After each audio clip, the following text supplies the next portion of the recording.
Goddag. Jeg håber, I får en rigtig, rigtig godt møde i dag på Christiansborg. Jeg er ked af, at jeg ikke kan være hos jer, men jeg kunne bare ikke byde min familie endnu en weekend væk hjemmefra. Men jeg er her for at tale om planetære grænser i dag. Inden vi gør det, vil jeg dog sige, at der er mange, der siger, at forskningsresultater bliver ikke brugt i politik. Det bliver de.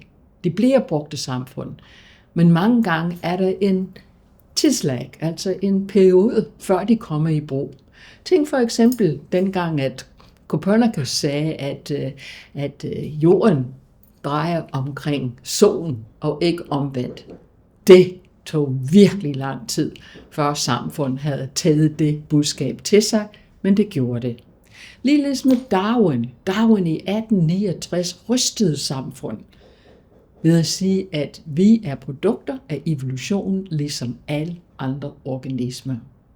Han tog også tæppet ud for den daværende økonomiske tænkning, fordi der var rigtig mange, der mente, at man ikke kunne have økonomisk vækst eller velstand, hvis ikke man havde adgang til slaver.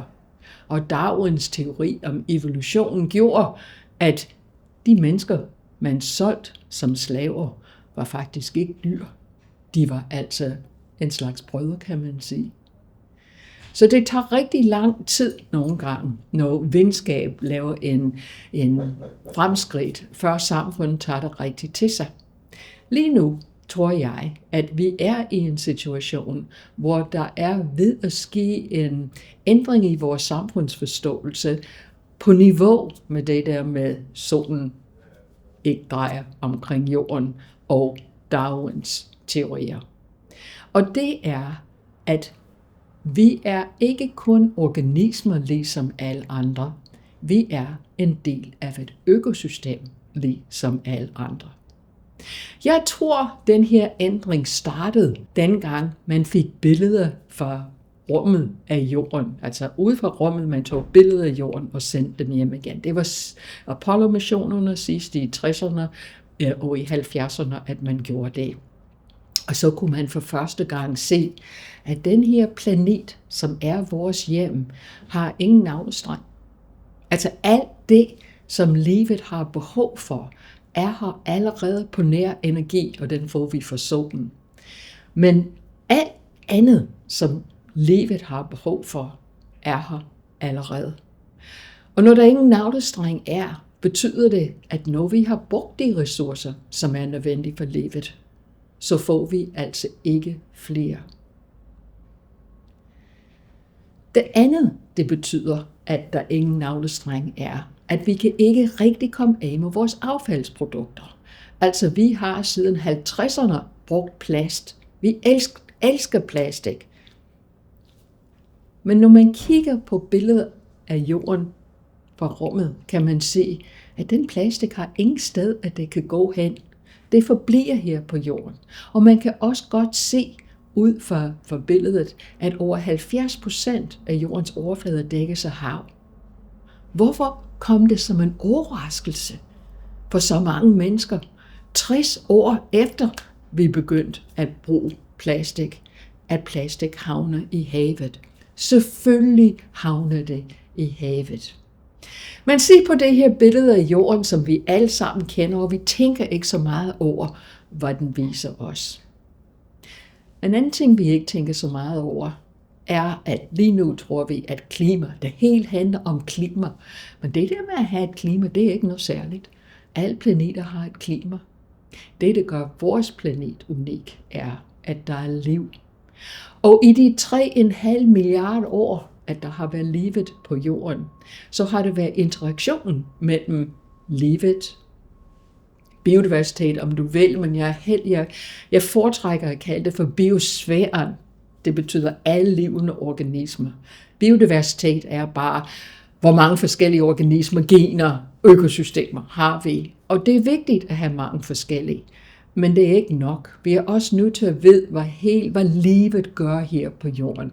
Hvorfor jeg foretrækker at tale om biosfæren.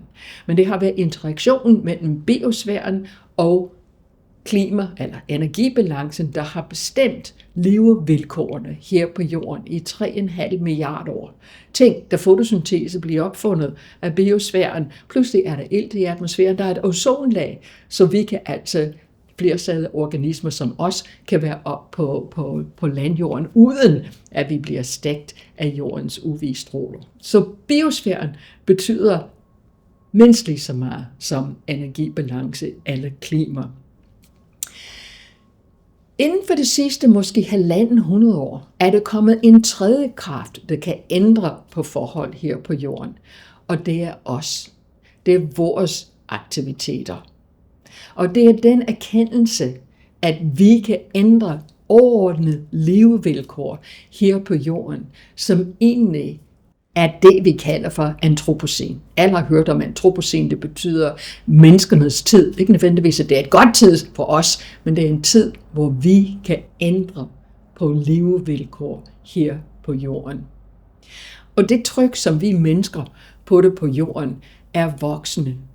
Og når vi taler om bæredygtighed, i virkeligheden er det kun et spørgsmål om at udvikle en forvaltning af vores forhold til planeten. Vores forfædre, da de holdt op med at løbe rundt efter deres mad og deres nomadisk eksistens, og de flyttede den, eller de skiftede den ud for at have en fast adresse, de indså ret hurtigt, at de var nødt til at forvalte deres forhold til det lokale miljø for deres egen skyld, fordi de var ved at blive syge af forurenet vand, og det var ved at løbe tør for vildt.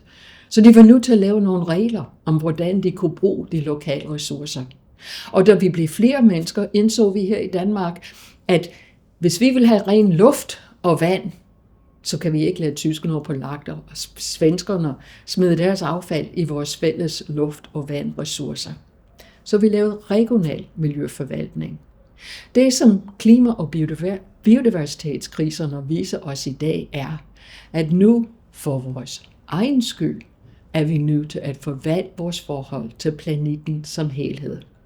Brundtland sagde jo i 87, at i Brundtland-rapporten så stod det, at bæredygtighed er ikke kun et spørgsmål om økonomien, det har også en miljømæssig og en social komponent.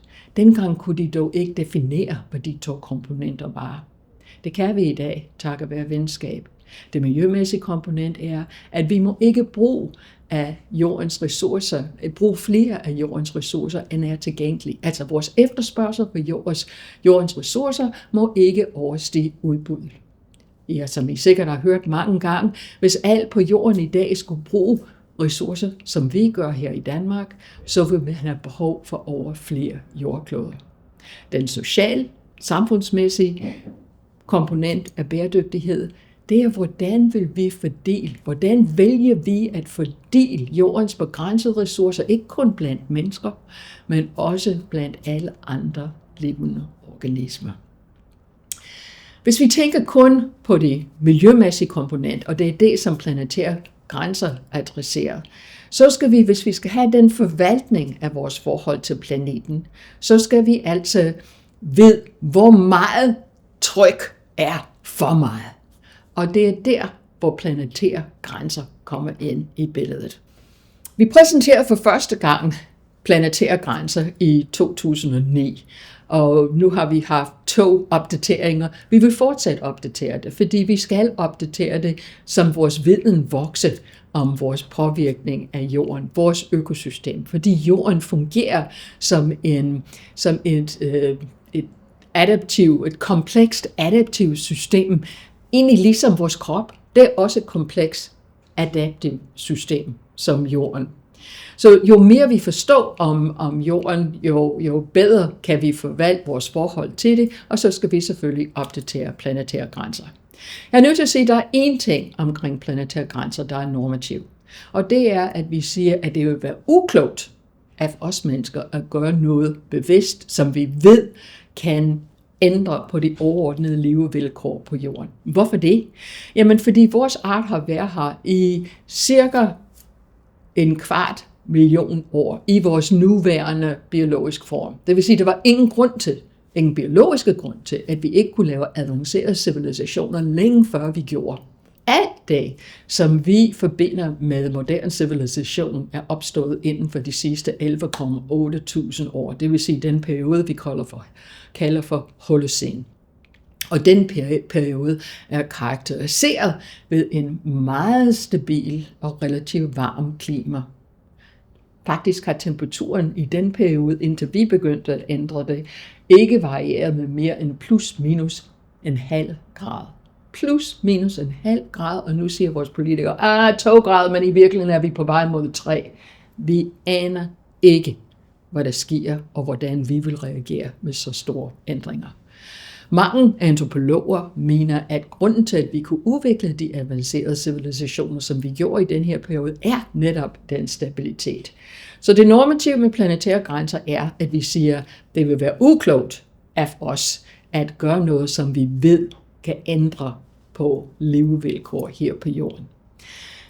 Derefter er det ikke normativt, det er ren videnskab, der tæller. Vi går ind og siger, hvad er de vigtige processer, som egentlig bestemmer det overordnede tilstand eller miljøforhold, som vi har her på jorden. Og vi identificerer 9 forskellige processer. Interessant er, at de 2 vigtigste, det er netop klima eller energibalance og biosfærens integritet. Det vil sige igen det der klima og biodiversitet, fordi det er de ting, som har altså bestemt forhold på jorden, indtil vi kom ind i billedet. Alle de øvrige 7 planetære grænser opererer igennem klima eller biodiversitet eller begge dele. Så vi identificerer de her 9, hvor er de 2 vigtigste, de kerner, det er klima og biodiversitet. Og det er også interessant at sige på, at der er 3 af de 9 af ting, vi tager ud af jorden for at overleve.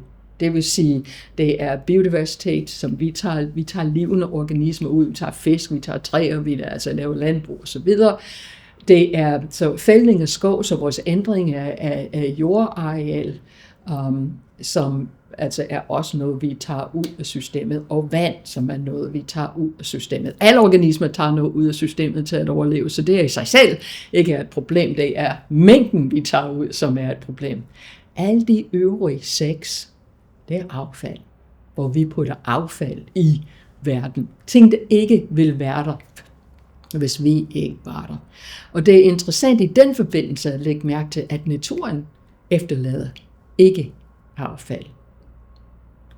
Den måde, at naturen har overlevet uden at løbe tør for ressourcer i 3,5 milliarder år, det er ved at lave en 100% cirkulær økonomi.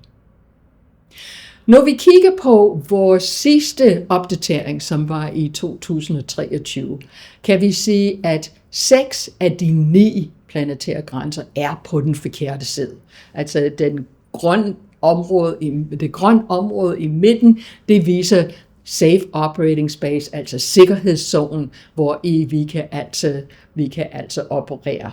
Og på alle de der aksis, så siger man det menneskelige tryk på de her 9 forskellige processer, som det er i dag. Så for 6 af de 9 er vi på den forkerte side af grænsen. Det vil sige, at vi har krydset en planetær grænse. Det i sig selv er ikke en opskrift på katastrofe. Jeg siger det, fordi i 90'erne var vi på den forkerte side i forhold til ozon og vores påvirkning af ozonlaget. Nu, takket være internationale aftaler, er vi tilbage inden for sikkerhedszonen. Så at være på den forkerte side er ikke det samme som at sige, at verden går under. Det er lidt som blodtryk. Hvis dit blodtryk er over 120 over 80, det er ikke en garanti for, at du får en hjertestop eller en hjerneblødning. Men det øger risikoen, hvorfor vi bringer det ned. Så på den forkerte side af en planetær grænse er der en øget risiko, en væsentlig forøget risiko for, at menneskelige aktiviteter kan være katalyst til at ændre på levevilkår her på jorden, eventuelt på en måde, som gør det ikke længere muligt for vores samfund at trives. Til sidst vil jeg gerne dykke lidt ned i det der med biosfæreintegritet. Vi taler hele tiden om klima. Men biosfæreintegritet er også vigtigt. Som sagt er det vigtigt, at vi har mange forskellige organismer, så diversitet er vigtigt. Det er faktisk diversitet, det giver biosfæren, alle levende organismer, deres resiliens, således at livet kan fungere under istider og ikke istider. Og altså, så det er vigtigt, at der er diverse organismer der.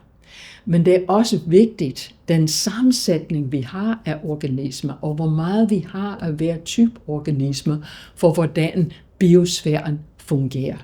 Og når jeg siger, at biosfæren fungerer, hvad gør biosfæren for os?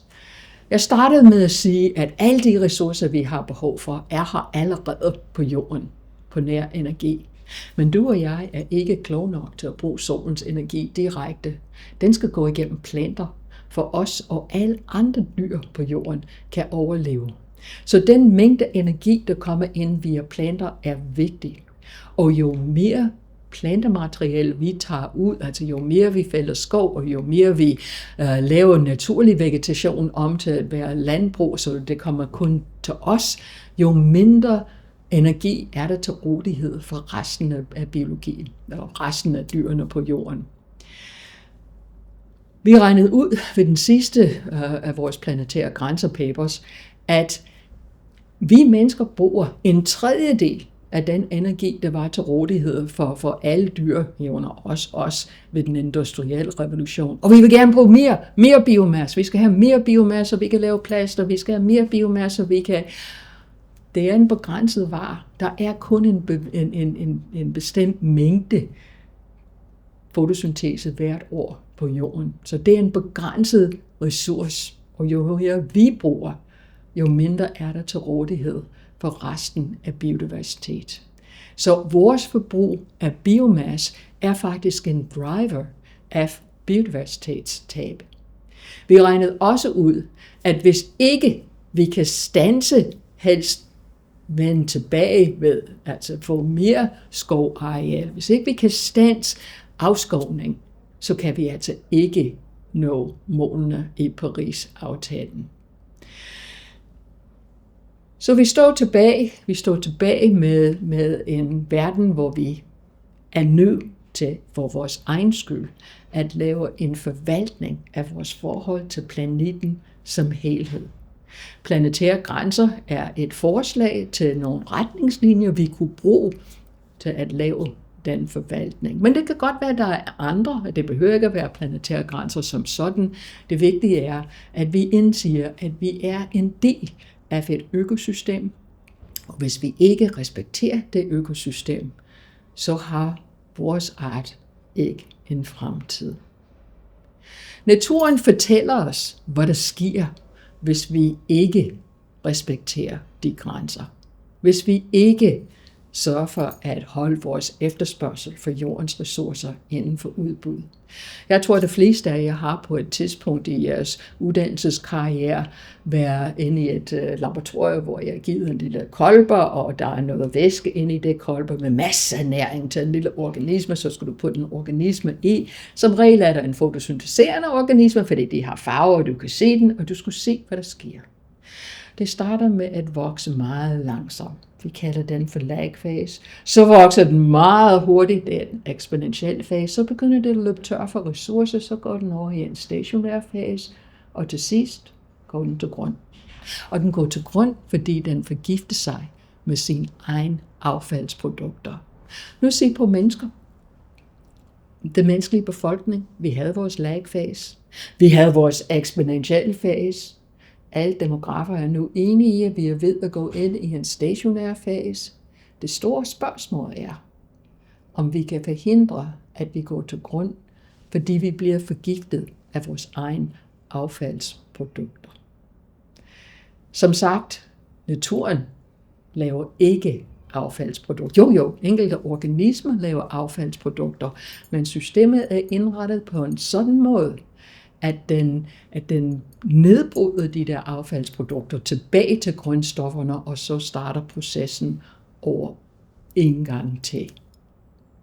Naturen har klaret sig på en planet med begrænsede ressourcer i 3,5 milliarder år ved at lave en 100% cirkulær økonomi. Og det må være den ultimative naturløsning.